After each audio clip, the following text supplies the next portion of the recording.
MRR news ప్రతి దృశ్యం ప్రజాపక్షం నినాదంతో ఆవిర్భవించి సుమారు 8 వసంతాలు పూర్తి చేసుకున్న శుభ సందర్భంగా తెలుగు 2 రాష్ట్రాల్లో పనిచేస్తున్న స్టాఫ్ రిపోర్టర్లకు, జోనల్ ఇన్ఛార్జీలకు, జిల్లా కోఆర్డినేటర్లకు, జిల్లా బ్యూరో చీఫ్లకు, క్రైమ్ బ్యూరో చీఫ్లకు, తెలుగు 2 రాష్ట్రాల్లో పనిచేస్తున్నటువంటి అన్ని నియోజకవర్గాల స్ట్రింగ్లకు, MRR news digital media providers కి, ఎంఎస్ఓలకు, సబ్ ఎడిటర్స్ కి, యాంకర్స్ కి, కెమెరామెన్లకి, ఆంధ్రప్రదేశ్ మరియు తెలంగాణ రాష్ట్రాల్లో పనిచేస్తున్న సిబ్బందికి, ఎంఆర్ఆర్ న్యూస్ ఛానల్ వీక్షిస్తున్న ప్రేక్షకులకు ఇవే మా ఆర్థిక శుభాకాంక్షలు. మా ఛానల్ని వీక్షించండి, లైక్ చేయండి, షేర్ చేయండి, సబ్స్క్రైబ్ చేయండి. గ్రామీణ ప్రాంతం నుండి పట్టణాల వరకు ప్రతి సమస్యను అధికారుల దృష్టికి తీసుకెళ్లి సమస్య పరిష్కారానికి కృషి చేస్తున్న ఎంఆర్ఆర్ న్యూస్ ప్రతి దృశ్యం ప్రజాపక్షం నినాదంతో ఆరంభమై నేటికి 8 వసంతాలకు చేరువలో ఉన్న ఎంఆర్ఆర్ న్యూస్ ఛానల్ అతి త్వరలో విశాఖపట్నం, విజయవాడ, గుంటూరు, చిత్తూరు, నెల్లూరు, శ్రీకాకుళం, కర్నూలు, పల్నాడు జిల్లా, విజయనగరం, బాపట్ల, నల్లగొండ, హైదరాబాద్, నిర్మల్, ఆదిలాబాద్, సిద్దిపేట జిల్లాలో ప్రసారాలు టెలికాస్ట్ కానున్నాయని MRR news managing director M Raja తెలిపారు. బులెటిన్ ముగించే ముందు హెడ్లైన్స్ మరోసారి. సరైన ఇంటికి సరైన సిమెంట్ ఎంతో ముఖ్యం. విచక్షణతో ఆలోచించండి. రైట్ సిమెంట్ ని ఎంచుకోండి. KCP cement, building the nation since 1958. KCP cement, the right choice. Tamil Nadu రాజకీయాల్లో సస్పెన్స్ ముగిసింది. విజయ్కి మెజారిటీ లభించింది. గవర్నర్ను కలుస్తున్నారు. ప్రభుత్వం ఏర్పాటుకు రంగం సిద్ధమైంది. సో అవసరమైన 117 సభ్యుల మద్దతు, 118 మంది సభ్యుల మద్దతు సాధ్యమైంది. 2 వామపక్ష పార్టీలు సిపిఐ, సిపిఐఎం, అలాగే విసికే, ఈ 3 పార్టీలకు చెరో 2 సీట్లున్నాయి. వీరు టీవీకేకు మద్దతు ఇవ్వటానికి నిర్ణయం తీసుకున్నారు. ఈ కాంగ్రెస్ పార్టీకి 5 సభ్యులున్నారు. దీనితో విజయ్ సంఖ్య 119కి పెరిగింది. అయితే విజయ్ 2 సీట్ల నుంచి పోటీ చేశారు కనుక 118 అవుతుంది, 118 అవుతుంది. విజయ్ ఒక సీటుకు రాజీనామా చేయడం వల్ల టోటల్ అసెంబ్లీ స్ట్రెంత్ 233కి పడిపోతుంది. సో దాంతో 117 వస్తే సరిపోతుంది. సో విజయ్కి 118 సభ్యుల మద్దతు లభించింది. సో దీంతో గవర్నర్కి చాయిస్ లేదు. ఇప్పటిదాకా గవర్నర్ ఆడిన నాటకం ఇక ఆడలేడు. స్పష్టమైన మెజారిటీ విజయ్కి రావడంతో అనివార్యంగా తమిళనాడు రాష్ట్ర నూతన ముఖ్యమంత్రిగా విజయ్ అనే నేను తమిళనాడు రాష్ట్ర ముఖ్యమంత్రిగా అంటూ ప్రమాణ స్వీకారం చేయడమే ఖాయమైపోయింది. సో ఈ మొత్తం ప్రాసెస్లో విజయ్ని ముఖ్యమంత్రిగా ప్రమాణ స్వీకారం నిరాకరించి గవర్నర్ రాజ్యాంగ ప్రహసనానికి పాల్పడ్డాడు. గవర్నర్ చర్య మరోసారి భారత ప్రజాస్వామిక సాంప్రదాయాలకు ఒక మరకలాగా మారింది. 1 సీటు మాత్రమే వచ్చిన BJP governor Goa Bharatiya Janata party నాయకుడైన, సో గోవా బీజేపీ నాయకుడు గవర్నర్గా ఉన్నాడు కనుక ఈ ఆపరేషన్ వెనకాల క్లియర్గా బీజేపీ ఉందని స్పష్టమైంది.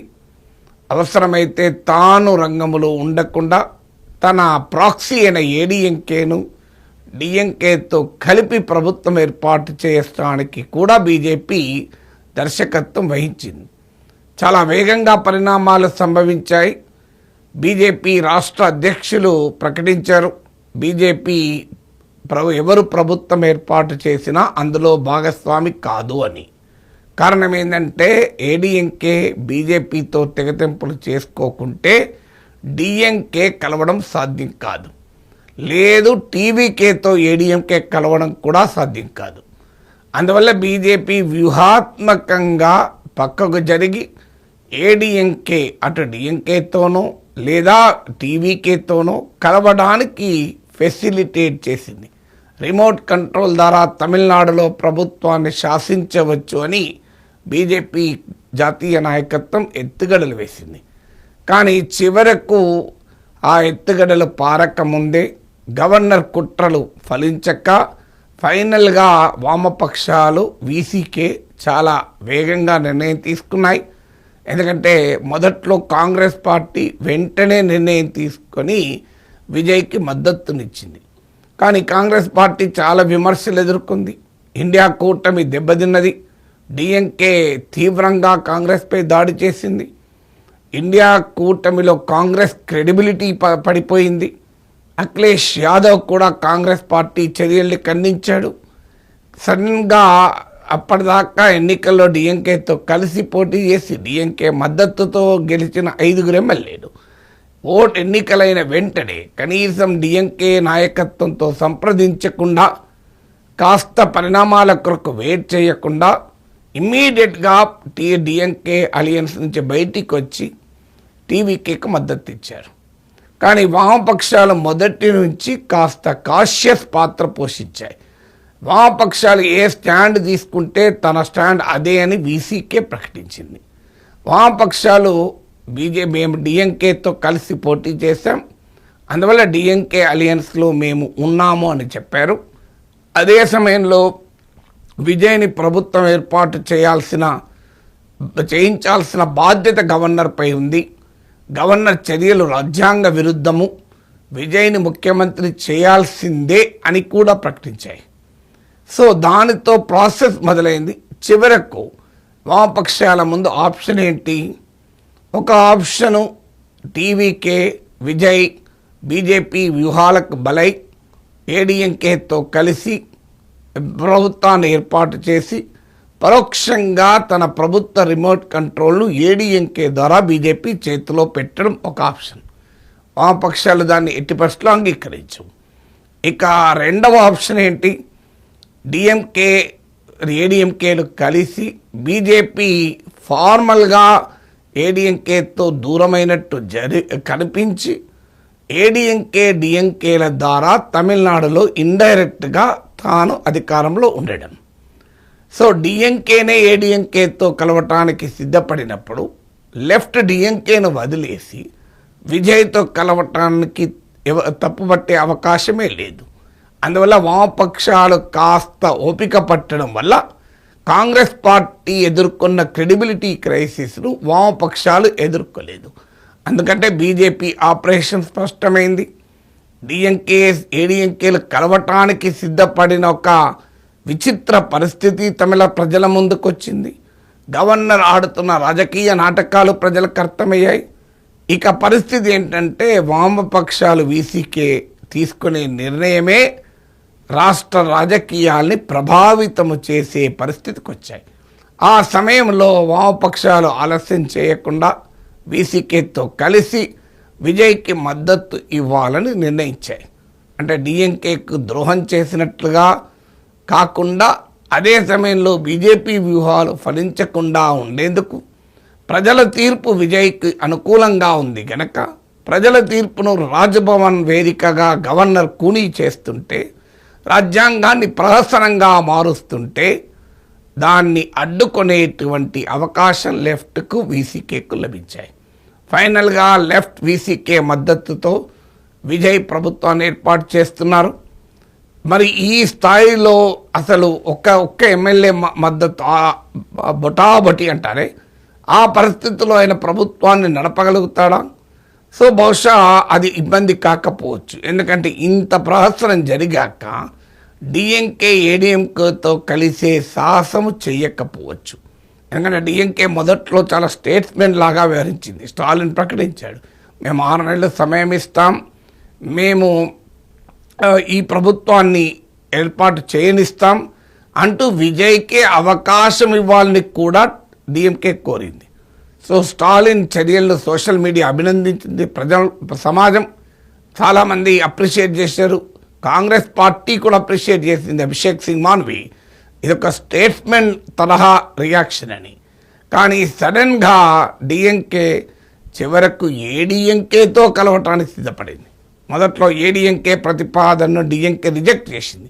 కానీ తర్వాత డిఎంకే తన బద్ధ శత్రువు ఆయన ఏడీఎంకేతో కూడా కలవటానికి బీజేపీ రాజకీయ వ్యూహంలో ఒక పావులాగా ఉపయోగపడటానికి అంగీకరించిన తర్వాత కాంగ్రెస్ పార్టీ ముందే బహుశా ఇది ఊహించి చేసిందా, లేదా ఈ పరిస్థితులను తనకు అనుకూలంగా మార్చుకోవాలని డిఎంకేకు గుడ్ బై చెప్పిందో తెలియదు. కానీ వామపక్షాలు మాత్రం ఈ పరిస్థితులు స్పష్టమయ్యాక అంటే డిఎంకే కూడా పరోక్షంగానో ప్రత్యక్షంగానో బీజేపీ వ్యూహాలకు ఉపయోగపడుతున్న సమయంలో, ప్రజల తీర్పుకు గవర్నర్ తూట్లు పొడుస్తున్న సమయంలో, తమ నిర్ణయమే కీలకమైన సమయంలో ఫైనల్గా విజయ్కి మద్దతు ఇవ్వాలని సిపిఐ 2 సీట్లున్న సిపిఐ 2 సీట్లున్న సిపిఎం నిర్ణయం తీసుకుంది. కేరళ ఓటమితో రిలవెన్స్ కోల్పోయిన కమ్యూనిస్టులకు తమిళనాడు రాజకీయాలు ఒక రకంగా అవకాశాన్ని ఇచ్చాయి. ఇక ఆపై ఏం జరుగుతుంది? ఏడీఎంకే చీలుతుందా? ఇప్పటికే ఆ వార్తలు కూడా వచ్చాయి. 47 మెంబర్స్ ఏడీఎంకేలో ఉంటే 32 మెంబర్స్ ఏడీఎంకే నుంచి విడిపోయి 2/3 విజయ్తో చేతులు కలపాలని ప్రయత్నించారన్న వార్తలు వచ్చాయి. లేదు, అట్లీస్ట్ ఒక 20 ఏడీఎంకే ఎమ్మెల్యేస్ అయినా రిజైన్ చేసి, అవసరమైతే తమ శాసనసభ్యత్వానికి కూడా రిజైన్ చేసి టీవీకేలో చేరి టీవీకే సభ్యులుగా మళ్ళీ గెలవడం. కర్ణాటకలో ఇదే జరిగింది. కాంగ్రెస్ జేడీఎస్ సభ్యులు కాంగ్రెస్కు జేడీఎస్కు రిజైన్ చేసి బీజేపీలో చేరారు. మధ్యప్రదేశ్లో ఇదే జరిగింది. కాంగ్రెస్ జ్యోతిరాదిత్య సింధియా వర్గం కాంగ్రెస్కు రిజైన్ చేసి బీజేపీలో చేరింది. ఉప ఎన్నికల్లో బీజేపీ ఫిరాయించిన ఎమ్మెల్యేలకు అనుకూలంగా ఓటు వేశారు. ఇప్పుడు కూడా బహుశా అది జరిగిన ఆశ్చర్యం లేదు.